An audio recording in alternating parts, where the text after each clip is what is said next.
ترسیدی؟ این دستمال کردم جماعت ناخ میشه. من فکر کردم که خانه کسی نیست، میخواستم دروازه رو قفل کنم از یادم رفت. ترسیدی؟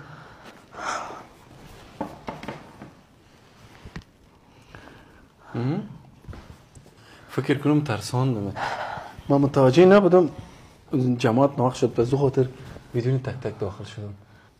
یک دفعه داخل شدیم بیخی من ترساندیم. عزیز لالا، چرا ترس؟ جهان مسلمان و ترس؟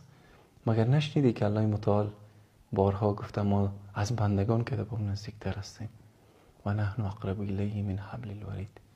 از رگ گردن تو به تو نزدیکتر است. او مراقبت است. هو معکم اینما کنتم. هر جایی باشی او با توست.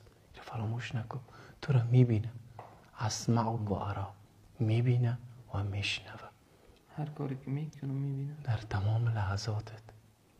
فاینما تولوا فثم وجه الله. در هیچ جایی نیستی مگر به هر هیچ سمت روی تدار نمیدی مگر که الله متعال آنجا هست. یعنی الله متعال ما رو در هر حالت میبینه؟ بدون شک. بر صورت نمیخواستم بترسی.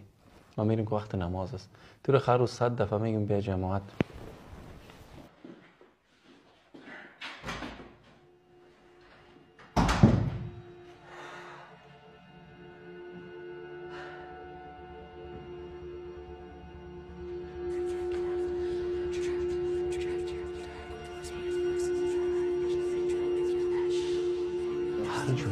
هر جایی باشی توست آبا توست.